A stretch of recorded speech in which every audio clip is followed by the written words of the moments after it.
lagi getam lagi di ngan guru kadang hana adab, ngan guru kadang hana harga. Bila mana menang tanyo yang keberhasilan sulit nak bagi tanya. Pakai menang. Karena di dalam kitab Ta'lim Muta'lim inna nak pegang sabah syair, putra syair.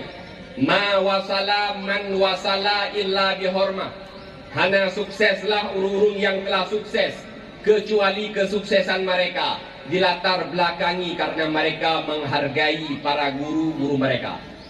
Jadi dia tanya kadang urangnya urung-urung yang kah sukses, urangnya urung yang kadang kah di kepala gula, urangnya urung yang kadang kah kerja ini kah sukses, bahkan sukses. Dia buka lembaran sejarah. Kadang lam lokalnya hanya jarang tak tahu, lam lokal hanya hayu tak tahu.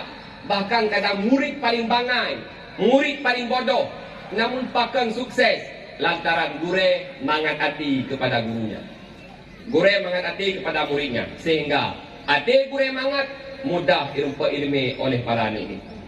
Kemudian senambung syairnya, ma sakata man sakata illa bitarkil hormah, dan tidak gagal orang-orang yang telah gagal kecuali kegagalan mereka dilatar belakangi karena mereka tidak menghargai para guru-guru mereka. Tak kala tu perbandingan naladom ini cukup jarang dalam lokal. Hayu cukup hayu dalam lokal. Waktu ujian di biasa pula jarum hijau. Tapi waktu ujian bagi rapor yang di 200. Jarang cukup jarang. Ikulah beoyak namun merupakan rakyat.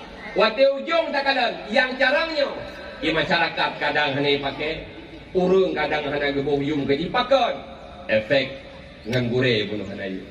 Maka lero nurunyo para talabah, para santri-santri, para siswa dan para siswi, bila mana perlu sukses di suatu saat nanti, hormati para gurumu dan ta'zim terhadap gurumu.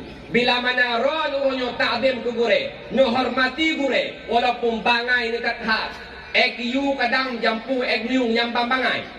Namun walaupun bangai-bangai roh na rida gure, mangat ate guru kron, mudah untuk menempuh ilmu agama.